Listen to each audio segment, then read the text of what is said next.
ମାମୁଁ ଆଜି କ'ଣ ପଠେଇଲେ? କାମ ଦାମ ସାରିକି ବସିଛି ତ ହଠାତ୍ ଦେଖିଲାକୁ ମାମୁଁଙ୍କର ଫୋନ୍ ଆସିଲା। ମାମୁଁ କହିଲେ, ବସ୍ର ନମ୍ବର ପଠେଇଛି, ତୋ ପାଇଁ କିଛି ଗୋଟେ ଜିନିଷ ପଠେଇଛି, ରିସିଭ୍ କରିନେବୁ। ସାଙ୍ଗେ ସାଙ୍ଗେ ଶ୍ୱଶୁରଙ୍କୁ କହିଲି, ବାପା ମାମୁଁ କ'ଣ ପଠେଇଛନ୍ତି, ବସ୍ରୁ ରିସିଭ୍ କରି ଆଣନ୍ତୁ। ବାପା ଆଣିକି ମୋତେ ଧରିଦେଲା ପରେ ମୁଁ ମୋର ଛୁରୀ ଛୁରା ଧରିକି ତାକୁ ପୁରା ଜୋରଦାର ଲଗେଇକି ଖୋଲି ଚାଲିଲି। କ'ଣ ଅଛି ତା ଭିତରେ? ମୋତେ ତ ଜଣା ନାହିଁ ତା ଭିତରେ କ'ଣ ଅଛି। ଦେଖିବା କ'ଣ ଅଛି।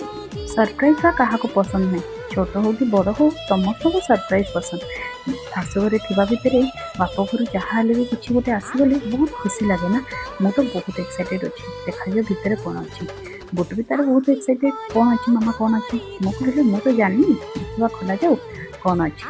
ଦେଖିଲା ବେଳକୁ ତା ଭିତରୁ ବାହାରିଲା ଆମ୍ବ। ଶୀତ ଦିନେ ତ ଆମ ଆଡ଼େ ଆମ୍ବ ମିଳେନି। ହଠାତ୍ ଆମ୍ବ ଦେଖିକି ମୁଁ ବହୁତ ଖୁସି ହେଇଗଲି। ଖାଲି ଆମ୍ବ ପଠେଇ ନଥିଲେ ମାମୁଁ, ଆପେଲ, ବାନାନା ଆଉ ଡାଳିମ୍ବ, ପିଜୁଳି ସବୁ ପଠେଇ ଦେଇଥିଲେ।